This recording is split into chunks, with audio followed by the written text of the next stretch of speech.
Happiness cannot be determined at any point in one's life. Happiness is the sum total of the entire life. To be sa'id or to be shaqi is not determined at any one point in your life. And this is why the Western pursuit of happiness is a psychological state. And this is why they will use antidepressants to get that state. Because they want to be happy psychologically, not realizing that happiness is a spiritual state, not a psychological state. It's a spiritual state of being, according to Aristotle, of being virtuous. In our tradition, of being amongst the people of Sa'ada, which are the Su'ada, are the people, Taha, ma anzalna alayka al-Quran litashqa. We didn't send this book for you to be miserable. Mafhum al-mukhalafa, anzalnahu litas'ad. We sent it for you to be happy. فَبِذَلِكَ فَلْيَفْرَحُوا هُوَ خَيْرٌ مِمَّا يَجْمَعُونَ. Let them rejoice in the book and the sunnah. It's better than what they're gathering from dunya that they're trying to make them happy. Because every pursuit in life is a pursuit for happiness. If you ask somebody, what do you want in life? They say, I want money. Money is not an end. Because you'll say, why do you want money? And they'll say, well, because it'll give me freedom. Why do you want freedom? You can keep asking them that. In the end, they have to come to the conclusion what they really want is to be happy.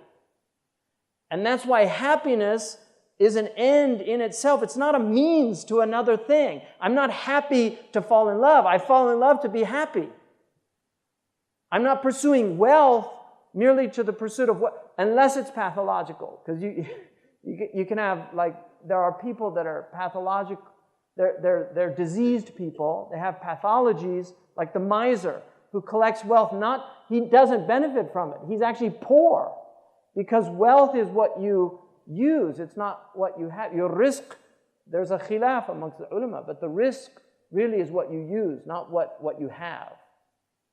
Because you might be acquiring it for somebody else and you don't even know it. So happiness is what we want, but you are going to have difficulties in your life. And that's why you have to be spiritually fortified for them. This is the nature of life. This is a daru ham. It's an abode of anxiety. It's an abode of depression. It's an abode of concern.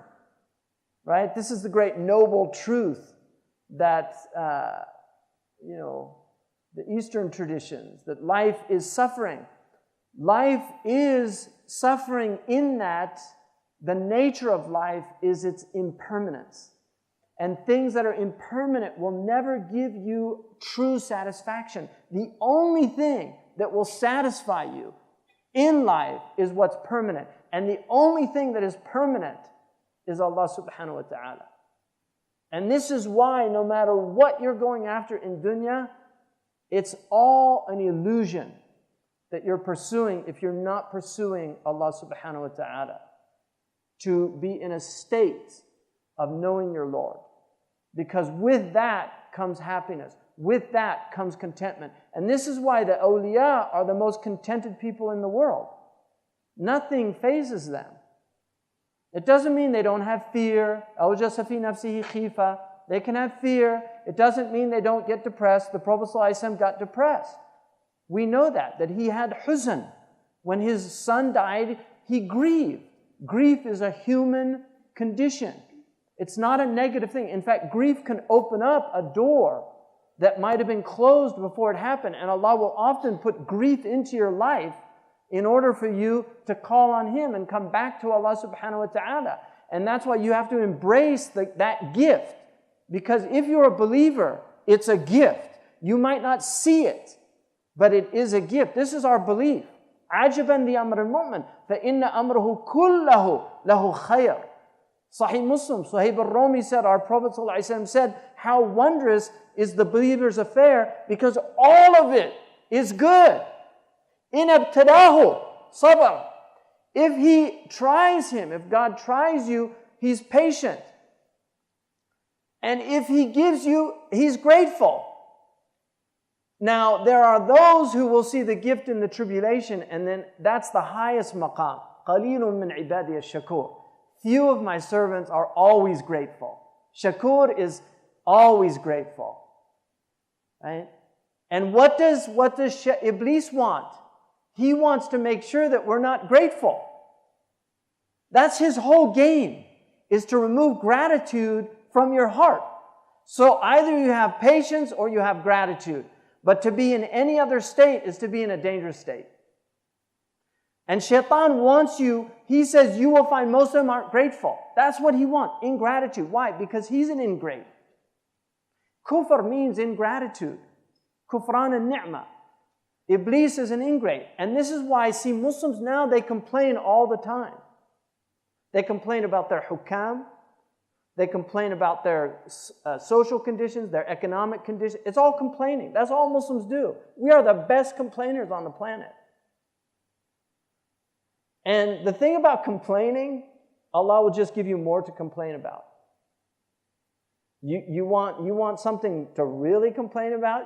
And then people say, wow, that we thought it was bad then. Look at it now. Right? That's what the Prophet said, the end of time, the fitan turafiqu ba'duha ba'da. Kullu ma nazalat fitan, yaqul mahlakati, mahlakati. I'm finished. And then the next one that comes, it's easier than the first. And this is why, if you're not grateful, لَإِن شَكَرْتُمْ لَأَزِيدَنَّكُمْ. Right? If you're grateful, I'll increase you. But if you're an ingrate, عَذَابِ الشَّدِيد. My adab is fierce. If you want to be ungrateful, I'll give you plenty to be ungrateful about. And that's why gratitude is the best state to be in.